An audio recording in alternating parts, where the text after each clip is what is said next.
तो बेटे v बराबर क्या होता है आई आर।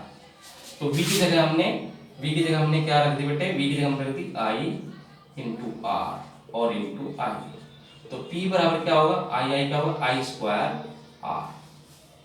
और i बराबर क्या होता है, i बराबर होता है v upon are.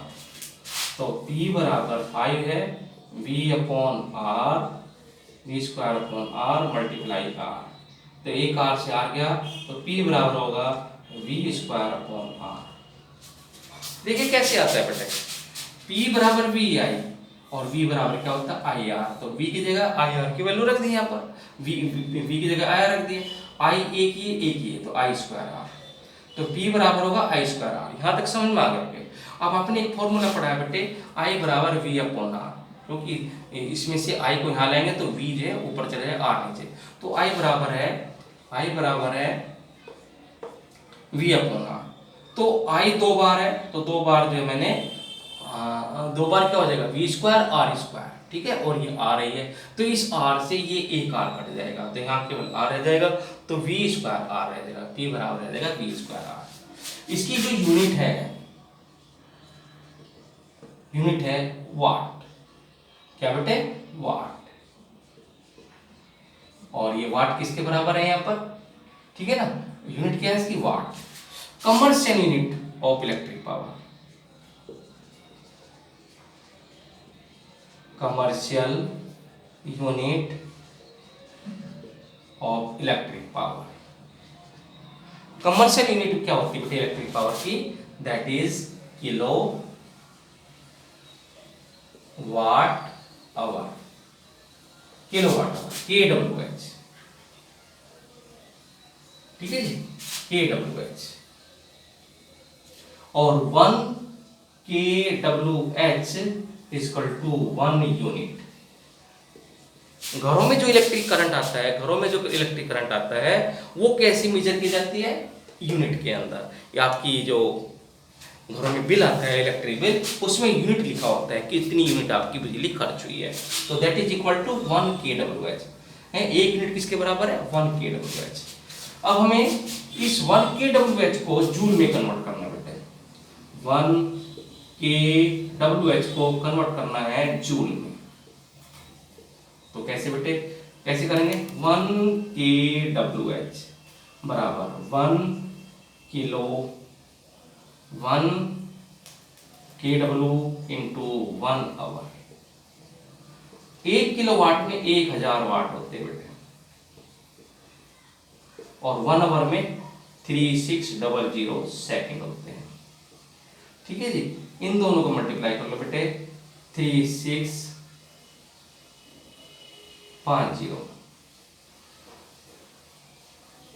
Watt second. 1 watt second बराबर 1 जूल। और कितने वाट सेकंड हमारे पास, इसको एक मिनट बेटे, इसको जो है साइंटिफिक नोटेशन में लिख देते बेटे। इसको साइंटिफिक नोटेशन में, यानी कि 1 डिजिट के बाद में डेसिमल लगाना है।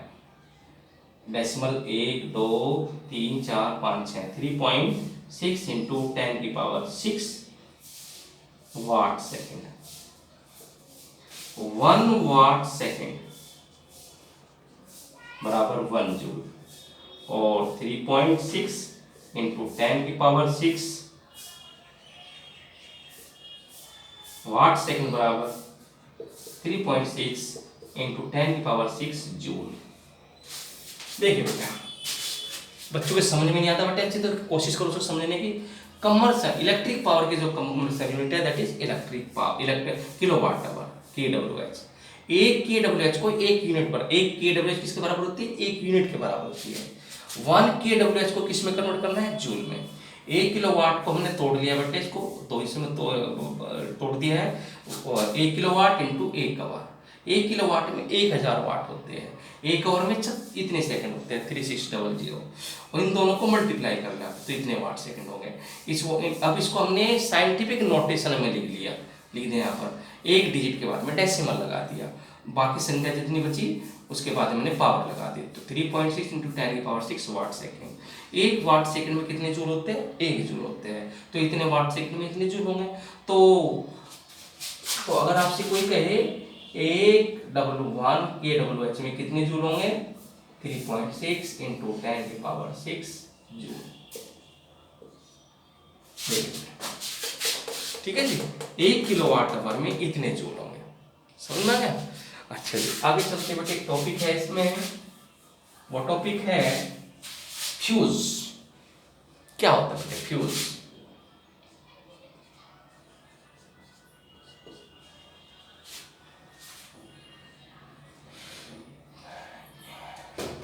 A device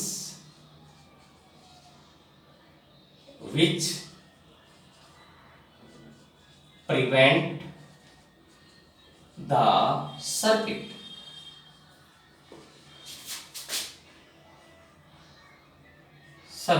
from a device which prevent the circuit at the time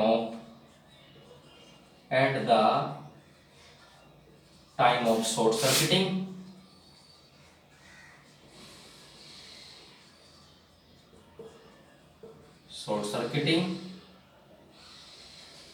or overloading।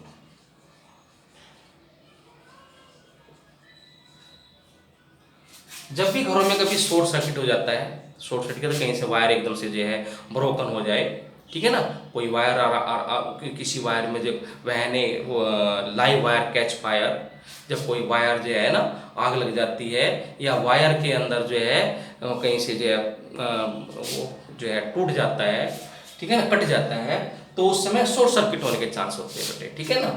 Overloading कब होगी बेटे? ओवरलोडिंग जब होगी जब एक ही सॉकेट के अंदर बहुत सारे अप्लायंस लगा दोगे आप। एक सॉकेट है, उस सॉकेट में आपने फैन भी चला दिया, गीजर भी चला दिया, वॉशिंग मशीन भी चला दी, तो वहां पर क्या हो सकता है? ओवरलोडिंग हो सकता है। या लाइव वायर किसके साथ? न्यूट्रल वायर आपस में कनेक्ट हो जाते हैं, तो ओवरलोडिंग हो सकती है। ठीक है जी। तो a device which prevent the circuit at the time of short circuiting and overloading। ठीक है। जो फ्यूज होता है बेटे has low melting point and resistance।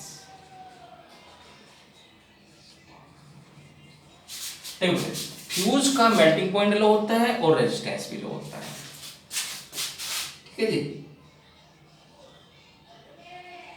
Made up of tin, किसका बना होता है बेटे? टिन का बना होता है। और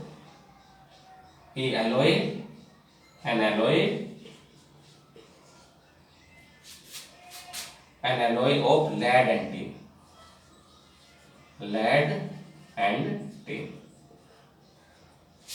देखिए बेटे क्या कहते हैं, फ्यूज का मेल्टिंग पॉइंट कम होता है, रेजिस्टेंस कम होता है, इसलिए जैसे ही करंट बढ़ेगा घरों में तो फ्यूज खराब हो जाता है। फ्यूज जो है आपका, आजकल फ्यूज की जगह क्या आ गई बेटे? एमसी आ गई बेटे, एमसी। ठीक है ना। तो पहले जो फ्यूज होता है, फ्यूज वो घरों में जो है लेड का बना होता है या टिन का बना होता है, या लेड और टिन की एलॉय का बना होता है। ठीक है। तो फ्यूज का मेल्टिंग पॉइंट भी लो होता है और रेजिस्टेंस भी कम होता है। और फ्यूज किसका बना होता है? टिन का बना होता है या एलॉय ऑफ लेड और टिन का बना होता है। ठीक है जी।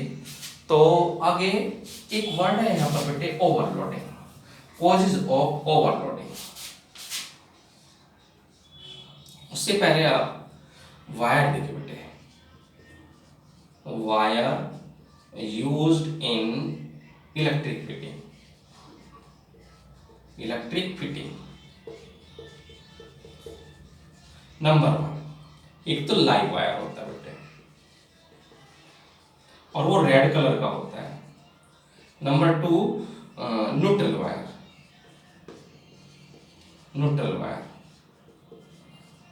क्या होता है बेटे? Neutral wire. वो न्यूट्रल वायर जो होता है वो ब्लैक होता है। क्या होता है बेटे? ब्लैक होता है, BLAC, ब्लैक। एक होता है बेटे अर्थ वायर।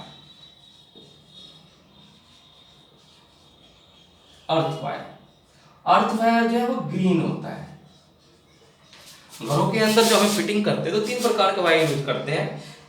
एक का नाम है लाइव वायर जो रेड कलर का होता है, एक का नाम है न्यूट्रल वायर जो ब्लैक कलर का होता है, एक होता है अर्थ वायर जो ग्रीन कलर का होता है। ठीक है जी।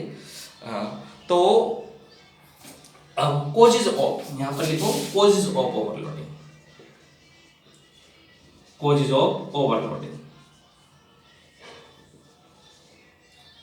नंबर 1, व्हेन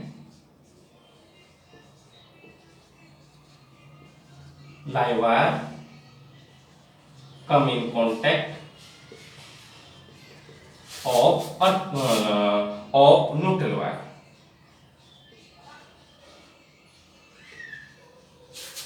जब लाइव वायर और न्यूट्रल वायर आपस में जुड़ जाएंगे उसी समय ओवरलोडिंग हो जाएगी।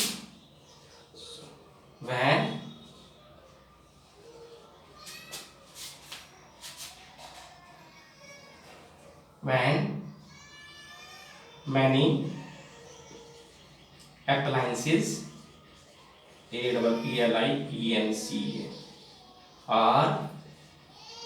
when many appliances are connected to a single socket। ठीक है बेटे, एक ही सॉकेट में बहुत सारे अप्लायंस जोड़ते होंगे तो क्या हो सकती है, ओवरलोडिंग हो सकती है। ठीक है बेटे, तो इस तरह से आपको मैंने पूरा इलेक्ट्रिसिटी चैप्टर जो है कवर करा दिया है, पूरा इलेक्ट्रिसिटी चैप्टर। ठीक है, अब इसमें थोड़ा न्यूमेरिकल पोर्शन रह गया है, वो बाद में समझा देंगे बेटे। Okay, thank you very much बेटे।